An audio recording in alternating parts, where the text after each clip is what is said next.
하나님은 아담과 하와에게 무제한의 자유를 주셨습니다. 그런데 단 하나에 대해서는 자유를 제한하셨습니다. 그 하나는 에덴 동산 중앙에 있는 선악과를 따먹는 일이었습니다. 선악과는 하나님과의 관계를 상징합니다. 선악과에 대한 제한은 하나님과의 관계를 깨뜨리지 말라는 것이었습니다. 이 조건만 준수하면 다른 모든 것은 다 허용한다는 것이었습니다. 그런데 아담과 하와는 그 한 가지 조건을 준수하지 못함으로 인해 모든 자유를 잃어버렸습니다. 아담 이후 인간은 자유를 잃어버리고 죄의 종, 죽음의 종, 죄책의 종, 두려움의 종, 과거의 종으로 살았습니다. 예수님은 우리를 부르시고 자유로워질 수 있는 은혜를 주셨습니다. 우리는 죄와 죽음으로부터 자유로워지고 죄책과 두려움으로부터 자유로워지고 과거로부터 자유로워져야 합니다. 자유를 경험한 바울은 선언했습니다. 그런즉 누구든지 그리스도 안에 있으면 새로운 피조물이라.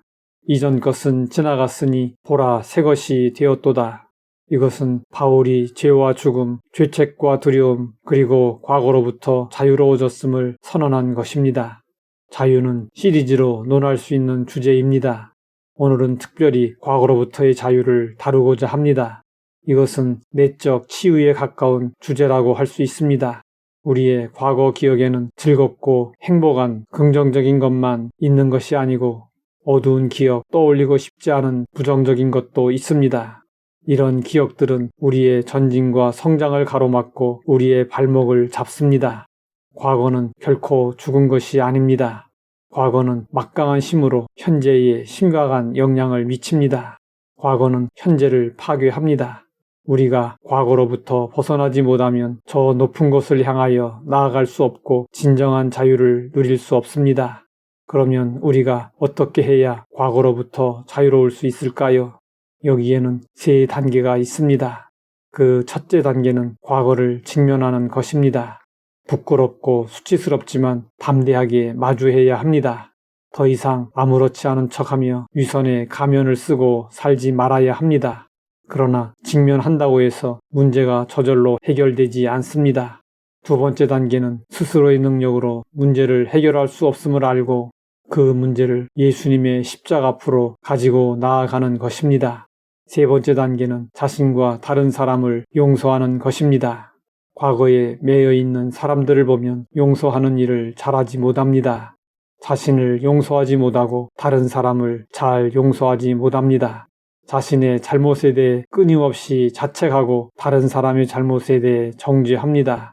우리는 더 이상 자책하거나 정죄하지 말아야 합니다. 용서는 더 이상 기억하지 않는 것입니다. 최고의 용서는 그들을 긍휼히 여기는 것입니다. 20세기 사도 바울로 불리던 세계적인 전도자 코리텐붐 여사는 제2차 세계대전 중에 유대인을 숨겨준 일로 인해 그녀의 가족 전체가 나치에게 체포되었습니다.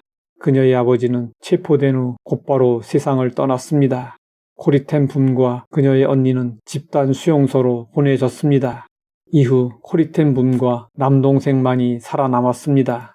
전쟁이 끝나고 수용소에서 석방된 코리텐붐은 세상을 떠날 때까지 감옥과 교회 그리고 세상에 복음을 전하며 다녔습니다. 그녀는 예수님의 빛만이 어둠을 몰아낼 수 있고 하나님의 사랑과 용서는 미움보다 더 강하다고 전했습니다. 한 번은 그녀가 뮌헨의 한 교회에서 용서에 대해 설교하고 있었습니다. 그때 한 남자가 눈에 들어왔는데 그 사람은 수용소의 샤워실 문 밖에서 보초를 서던 사람이었습니다. 그 사람을 보자 갑자기 과거의 고통스러운 모든 기억이 생생하게 되살아났습니다. 예배가 끝난 후 그 남자는 웃는 얼굴로 다가와 코리텐붐에게 악수를 청했습니다. 그녀는 손을 내밀지 않았습니다. 오히려 분노와 복수심이 끌어올랐습니다. 그 순간 기도했습니다. 그를 용서할 수 있도록 도와주십시오. 하지만 애써 웃으려고 해도 되지 않았고 손을 내밀려고 해도 되지 않았습니다. 다시 한번 조용히 기도하고 손을 내밀어 그의 손을 잡았습니다.